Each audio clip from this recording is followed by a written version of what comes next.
ও চরম আসক্ত। দুই নয়, এ দুটোর মধ্যে নেই।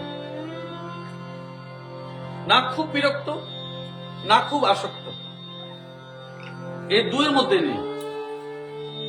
এবং যার পূর্ব জন্মকৃত কর্মফলে সৌভাগ্য বশত আমার লীলায় কথায় শ্রদ্ধাযুক্ত হয়েছে,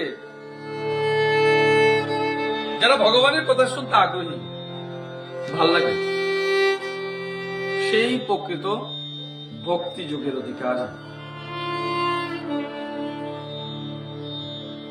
এ পথেই তার সিদ্ধি লাভ সম্ভব।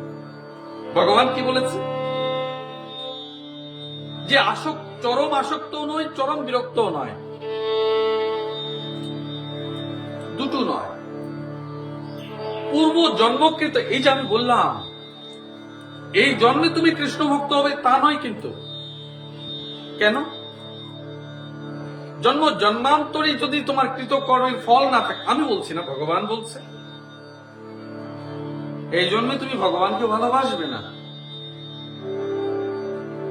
দীর্ঘদিন ভগবানকে কৃষ্ণ কৃষ্ণ বলতে বলতে যখন জানবে কৃষ্ণকে পাওয়া বড় কষ্ট, যতক্ষণ প্রেম না হবে গোবিন্দ পাওয়া যাবে না। তো প্রেম কার কাছে বাধা? রাধারানীর কাছে। যতক্ষণ রাধারানীর অনুমোদন না মিলছে গোবিন্দ দর্শন হবে না। এজন্য আরো অনন্ত কোটি জন্ম হলে রাধারানীর প্রতি তোমার প্রেম জন্মেছে। তুমি চেষ্টা করো রাধে রাধে, পারবে না বলতে, লজ্জা হবে, সংকোচ হবে, লজ্জা হবে, সংকোচ হবে। এই রাধে রাধে বারবার বলছো, তোমার মন প্রাণ বিচলিত হবে। এবং রাধারানী গোবিন্দকে যে কথোপকথন করেছেন, যে লীলা করেছেন, ভক্তদের উদ্ধার করেছেন, তার যে প্রেম জাগতিক মানসিক কল্যাণের জন্য, মুক্তির জন্য, মোক্ষের লাভের জন্য, সেই চরণে সমর্পণের জন্য, তা তুমি যখন জানবে তুমি কৃতকৃত্য হবে, গদগদ হবে। এবং তিনি বলেছেন তুমি একমাত্র ভক্তি যোগের অধিকারী হবে। আজ গোবিন্দকে কি দিয়েছ? রাধারানীকে কি দিয়েছ?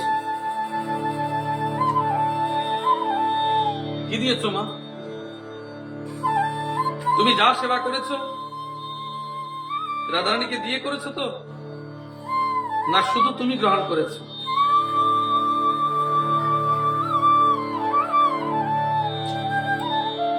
তোমার রাধারানী আজ তোমার দিকে চেয়ে থাকেনি? রোজ ভাবো এই কথা, আজ রাধারানীকে কি দিয়েছ? যারা, আমি তোমার একটা চরম সত্য বলছি,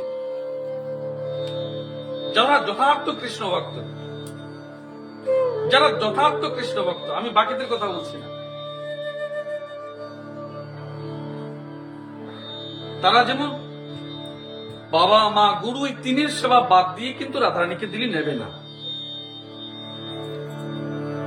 যতদিন ওরা থাকে ওদের দেবে, দিয়ে সেবা করাবে।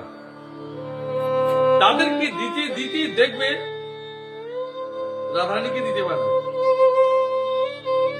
প্রার্থনা করবে, আমার দুই হাত, আমার এই হৃদয়, কঠিন হৃদয়, পাষাণ কর্ণ, পাষাণ মন, হে রাধে, তোমার চরণে সমর্পণ যেন করতে পারি, যাতে অন্তে তোমার চরণে তথা গোবিন্দ চরণে আমার নিবাস স্থল হয়। হে রাধে, তুমি সর্ব জগতের অধীশ্বরী, সর্বলোকের অধীশ্বরী,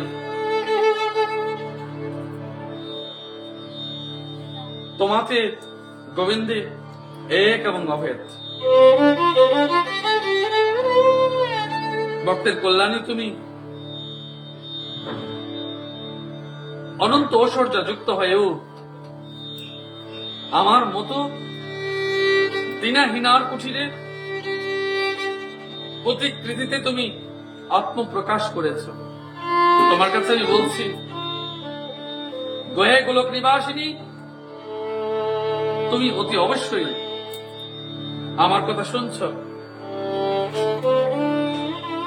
নিশ্চিত আমি যে কথা বলছি তোমার শক্তিতেই বলছি, আমি যে শুনছি তোমার শক্তিতে শুনছি, আমি যে বলছি তোমার শক্তিতে বলছি।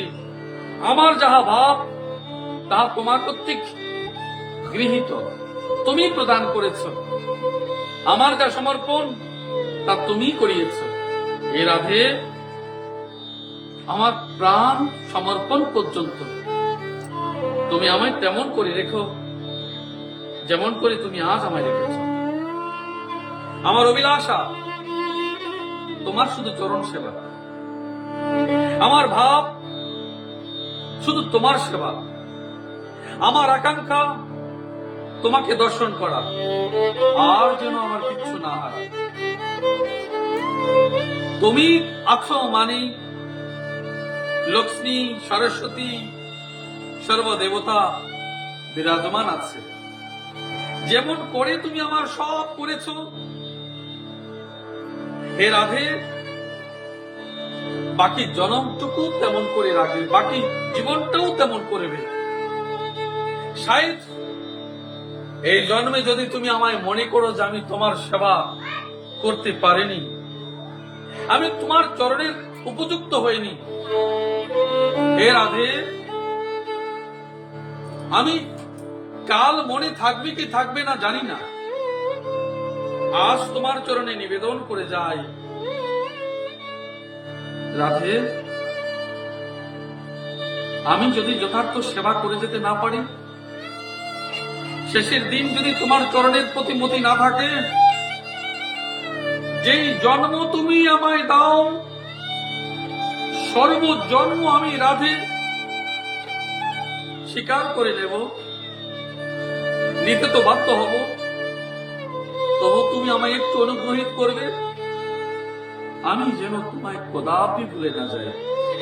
এইটুকু তুমি আমায় স্মরণে রাখবে, যে জন্ম প্রাপ্ত হই না কেন, হে রাধে, তোমায় যেন আমি না ভুলি।